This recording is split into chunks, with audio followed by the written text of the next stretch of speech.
Hello everyone, I'm here talking about figure skating boots. I have a bunch here that we can look at, so let's get right started. Alright, this is number one. This is an older style boot.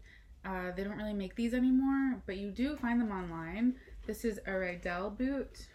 This particular pair of skates have never been worn. They don't fit me.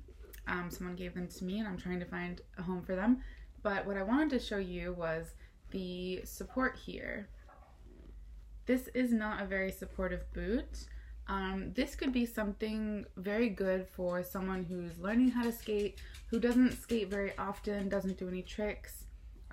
It does offer quite a bit of support, but this will get broken down really fast if you're trying to jump and spin on this. So that's the very first one I wanted to talk about. I don't recommend this for someone who's trying to learn how to jump and spin. This is more of a recreational boot in my personal opinion. Next, we have here a more supportive Rydell boot. This also comes with a better blade. This is the Pattern 99 blade. I think I have a review on that. You can go check that out on my page. But we're talking about the boot here. So as you see, if I try to bend it, it doesn't really give too much. And this one has actually been really broken down by the skater. So the fact that it's hard to bend is amazing. This is perfect for someone who's learning how to do axle, doubles, and a nice bonus is that it has this cushion in the back. I always think that's great because if you're trying to point your toe, this really cushions your ankle. So if you see that on a boot, I think it's nice. Personal opinion here. Now the Rydell boot is very narrow at the toes. This is a different shaped boot, so some people really like that. But you should be aware that if you are going for a Rydell boot, it's probably best if you have a narrow ball of your foot, like if you have a narrow area there. The next one we're going to go look at, Jackson. So these are my old Jacksons. Unfortunately for me, they were not sized properly, so they don't fit me anymore. If you're looking to buy a Jackson boot, I do have a pair. This comes with the gold seal blade. I did a review specifically on this blade. It actually is featured in the video. Beautiful blade, I'm keeping those. Now, this one, as you can see, has the same amount of support as the other one. It's not broken down at all, it's pretty new. It's very hard to squeeze on the side here. This is perfect for jumps and spins. The padded tongue is fantastic. The one thing I do want to mention about the last two boots is that the cushioning on the inside, it's a very classic style foam. It's not the squishy foam on the inside of like an edeas boot. It's not going to break down as fast. It's definitely very hard, the padding, and it does have a bit of a cushion on the back heel, which is nice. The shape of this boot is better for a wider ball of the foot. So if you know that your foot is wider towards the toes, this might be a really good choice for you. The leather is really nice and beautiful. It smells good. And I think the design is gorgeous. The last two boots are very classic and I appreciate that a lot. Okay, on to the next one. So this one is, obviously I took the blade off, but this one is a Klingbile boot, which is now the company Avanta. Klingbile went out of business, but Avanta still exists, and if you are looking for a good custom boot, Avanta is a really good choice. Harlech is good also. I don't have an example of that, but these two will be kind of similar, the Avanta and the Harlech boot. So this one is a lower level. You can see it's quite squishy. Doesn't offer as much support as the last two boots, but this would be a perfect boot to start learning on, especially if you're a more serious skater.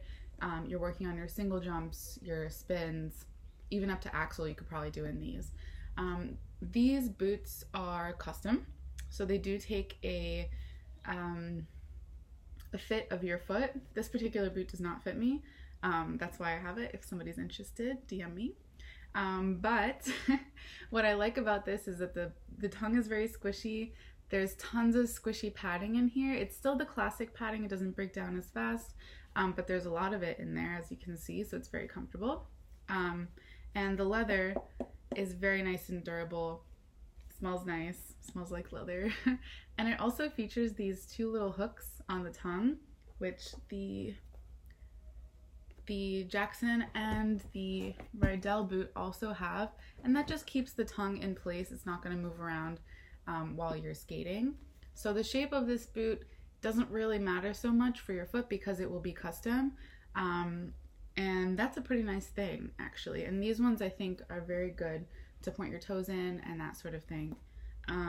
Okay, next we're gonna move on to Edea. Now this one is definitely a different boot from the rest of the boots that we've seen, and there's a number of reasons for that.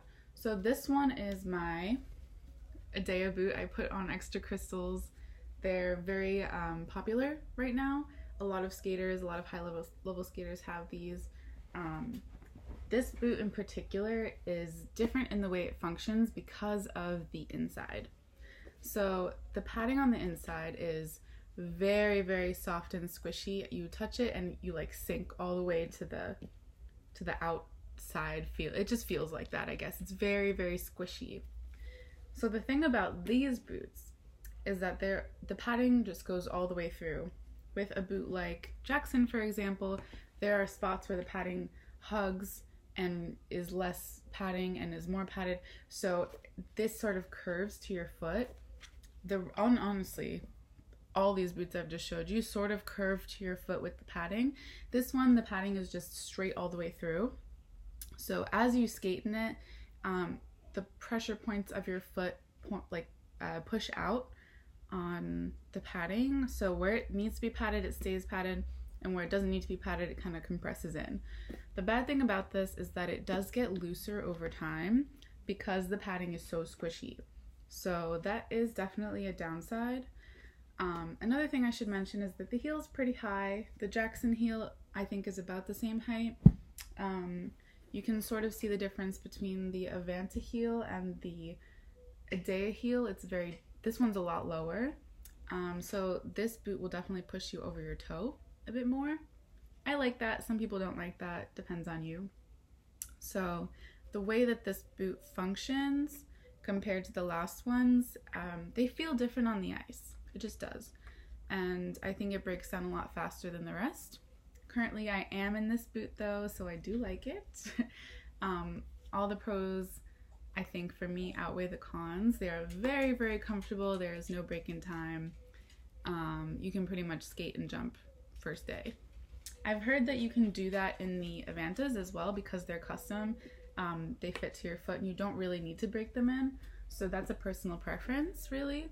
I do recommend going to a pro shop and getting fitted, because the worst thing that you could possibly do is buy a boot that's either too small or too big, because that is not gonna help your skating. That's gonna really hinder your skating in the long run, and that can cause a lot of pain.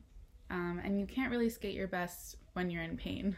So make sure that you go and get fitted and that you're comfortable in whatever you choose.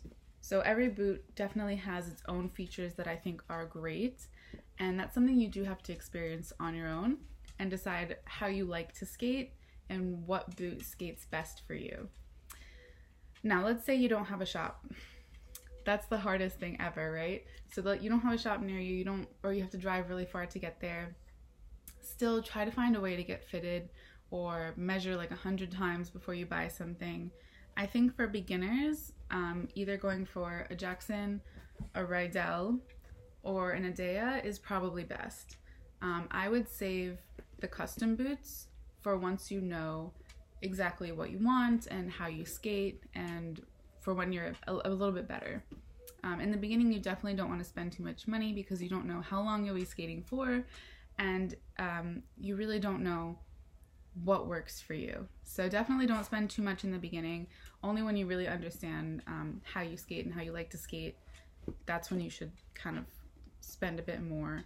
I'd say when you're working on axles, if you land your axle, it's a really good time to upgrade. Second note, never buy online unless you're buying the exact same boot that you had before. And the reason for that is, number one, you can't try them on. Number two, you don't really know what the condition will be. If it's a used boot, they're broken into someone else's foot. Always better to buy a new if you can. And you might get something like this. It looks great on camera, but really this is a terrible boot to try to skate in. It's very narrow. It's just, this is old. It's not something current. It's going to cause you a lot of pain. And really, if you have something that's not supportive enough for you, that's going to hinder your skating a lot more than help you. So I hope you enjoyed. If you guys are interested in any of the boots that I showed you, except for these, please send me a DM. I'll be happy to let you know the sizing information and prices. So thank you. Have a good one.